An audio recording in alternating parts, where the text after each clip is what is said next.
Berdasarkan hasil pemetaan dan pengumpulan data intelijen, BNN Provinsi Bali menyatakan Bali masih menjadi wilayah yang rawan dan pasar potensial penyalahgunaan dan peredaran gelap narkotika.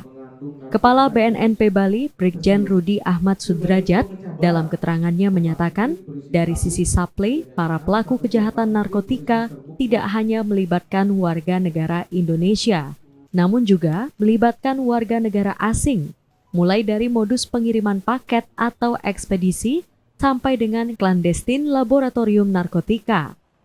Data kasus narkotika yang ditangani BNNP Bali dan jajaran di tahun 2024 berhasil melampaui target yang ditetapkan dengan mengungkap kasus peredaran gelap narkotika sebanyak 53 berkas perkara atau 378% dari target tahun 2024 sebanyak 14 berkas perkara.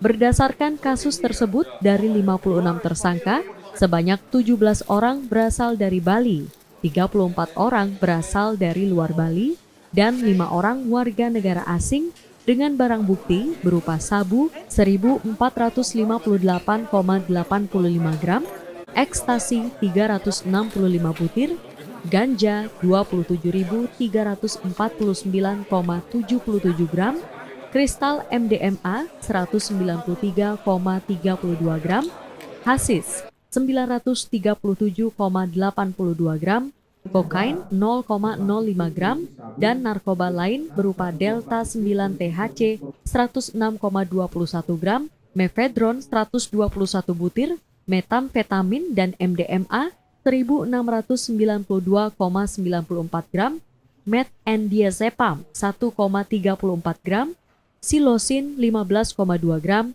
dan mefedron 53,98 gram. Bali masih menjadi wilayah rawan dan pasar potensial penyalahgunaan dan peredaran gelap narkotika. Dari sisi suplai, para pelaku kejahatan narkotika tidak hanya melibatkan warga negara Indonesia, namun juga melibatkan warga negara asing. Mulai dari modus pengiriman paket atau ekspedisi sampai dengan clandestine laboratorium narkotika yang baru-baru ini sudah diungkap di 3 tempat di Bali, di Provinsi Bali. Adapun data kasus narkotika yang ditangani BNNP Bali dan jajaran selama 3 tahun, selama tahun 2024, yaitu sebagai berikut. Tahun 2024, BNNP dan jajaran BNNK berhasil melampaui target yang sudah ditetapkan dalam pengungkapan kasus peredaran narkotika sebanyak 53 berkas perkara dari 14 target berkas perkara dalam tahun 2024. Jadi mengalami peningkatan sebesar 378%.